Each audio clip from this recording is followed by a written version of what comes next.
जय श्री राम मित्रों, आज हम वाराणसी जिले के टंडिया गांव में हैं। कल मैं यहां पर आया हुआ हूं और कल जिस तरह से आपने देखा कि हमने पद्मश्री अवार्ड विजेता श्रीमान चंद्रशेखर जी का सम्मान किया, वह सम्मान हमने क्यों किया और सरकार ने कृषि पर क्यों पद्मश्री सम्मान एक किसान को दिया, तो मैं आपको दिखाता हूं। अभी मैं जिस फार्म में खड़ा हूं, आप देखिए, यह फार्म पूरा का पूरा जैविक फार्म है। इसमें किसी भी तरह का, इस फार्म की जमीन में किसी भी तरह का कोई भी मिलावटी बाह्य केमिकल्स नहीं है। आप अभी यह गेहूं की फसल देख रहे हो, यह आपको दिखने में एक जैसी लग रही है, लेकिन यह फसल एक नहीं है।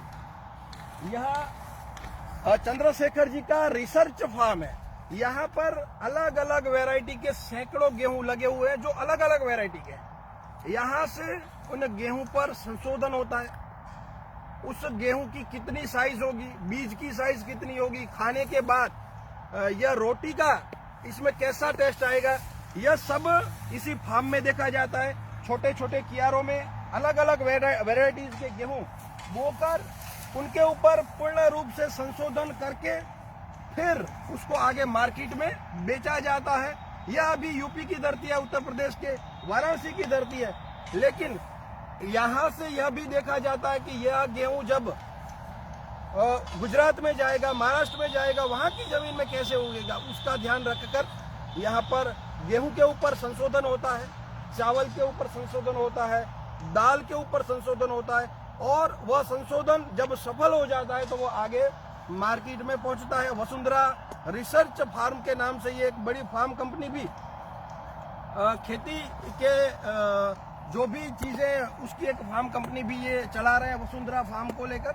तो आप सबको मैं यहाँ से बताना यह चाहता हूँ कि खेती में पद्मश्री मिल गया। काफी लोग सोच रहे होंगे कि भाई कैसे पद्मश्री मिल गया, तो मैं लाइव आपको इसलिए दिखा रहा हूँ कि यह पद्मश्री किसी सिफारिश से नहीं मिला हुआ है, यह पद्मश्री किसी राजकीय दबाव में नहीं मिला हुआ है। यह पद्मश्री श्रीमान चंद्रशेखर जी की 30 वर्षों की मेहनत को देखते हुए और खेती में जो उन्होंने प्रदान किया है, उस प्रदान को, उस समर्पण को देखते हुए यह पद्मश्री अवार्ड इनको मिला है।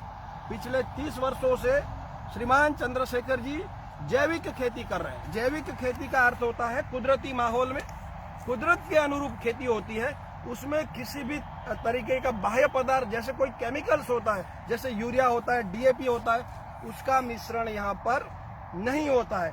तो जैविक खेती से क्या फायदे हैं? जब हम मार्केट से अनाज को खरीदते हैं, वो कहने को तो अनाज होता है, किंतु उसमें यूरिया और डीएपी के मिश्रण की वजह से उस अनाज में जहर मिला हुआ होता है। कहीं ना कहीं वह अनाज हमारे सेहत के लिए बहुत बड़ा खतरा बना हुआ होता है। आप देख रहे हैं कि कैसे बीमारियां रोज बढ़ रही हैं और लोगों की रोग प्रतिकारक क्षमता दिन ब दिन कम हो रही है। उसका मुख्य जो कारण है, जिसे हम धरती माता कहते हैं, उस माता को इन केमिकल फर्टिलाइजरों से, जो ये केमिकल होते हैं, जो यूरिया डीएपी, इनसे इस धरती माता को अशुद्ध कर दिया गया है और उसमें बोई हुई चीज कहने को तो अनाज होती है, लेकिन वो कार्य जहर का करती है। तो जैविक खेती का फायदा यह है कि उसके द्वारा उगाया गया अनाज केमिकल रहित होता है और उसको खाने वाला जो व्यक्ति है वो शक्ति भी प्राप्त करता है उस अनाज से, और उसकी जो इनर स्ट्रेंथ है, रोग प्रतिकारक शक्ति भी बढ़ती है। तो यह जैविक खेती न केवल चंद्रशेखर जी अपने लिए कर रहे हैं, लेकिन जब इनके द्वारा बोया हुआ, इनके द्वारा बेचा हुआ धान हम खाते हैं तो आम जनता के लिए भी यह बहुत उपयोगी होता है। तो यह केवल उनके लिए नहीं है, यह हम सबके स्वास्थ्य के लिए भी है। और दूसरी बात कि खेती की जो परिस्थिति है देश में, वो दिन ब दिन गिर रही है, किसान आत्महत्या कर रहा है। तो यहाँ से अन्य किसानों को भी चंद्रशेखर जी जैसे किसानों से प्रेरणा लेनी पड़ेगी। आप देखिए, यह जो भी आप देख रहे हैं, हमारे जो चंद्रशेखर जी हैं, उनका कोई अन्य व्यवसाय नहीं है। लोग कहते हैं कि खेती से पैसा कैसे बनेगा, तो आप जहां पर खड़े हैं वहाँ पर केवल खेती लगी हुई है, उनका कोई भी अन्य व्यवसाय नहीं है। फिर भी चंद्रशेखर जी सुखी संपन्न है अभी, और उनका जो भी संपत्ति है वो सारी की सारी खेती से अर्जित की हुई है। तो यहाँ से प्रत्येक किसान के लिए यह प्रेरणा और गौरव की बात है कि खेती से भी पैसा बनाया जा सकता है, अगर खेती के साथ विज्ञान को जोड़ा जाए।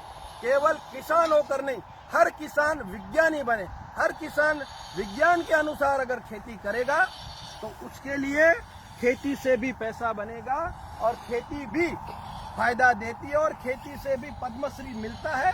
यह बात चंद्रशेखर जी ने साबित की है, और देश के प्रत्येक किसान के लिए यह प्रेरणा स्रोत है।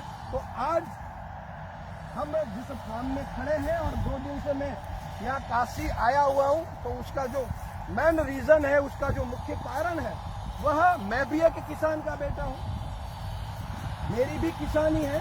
तो केवल उद्देश्य यह नहीं था कि चंद्रशेखर जी से मिला जाए, लेकिन यहाँ आकर हमें यह भी देखना है कि सरकार ने इन्हें पद्मश्री क्यों दिया। तो आज मुझे यहाँ आकर यह लग रहा है कि नहीं, सरकार ने एक सही व्यक्ति का चयन किया है, इससे खेती को काफी प्रोत्साहन मिलेगा, और खेती के साथ जो कृषि विज्ञान है उसको भी चंद्रशेखर जी के माध्यम से बहुत ज्यादा प्रोत्साहन मिलेगा, और किसान भी अब सोचेगा कि हम भी कुछ है और हम भी कुछ कर सकते हैं। ये देखिए, ये दाल है, गुजरात में इसको तुअर कहा जाता है और हिंदी में इसको अरहर कहा जाता है। तो इसकी भी बढ़िया से, ये भी सारी जैविक है, सबका सब। यहाँ देखिए, ये जो दाल है वो भी जैविक दाल है, इसमें किसी भी तरह के अन्य पदार्थ नहीं मिले हुए हैं, कुदरत की सिस्टम से यह सारा उग रहा है। और ये देखिए, इनके जो प्लांट है,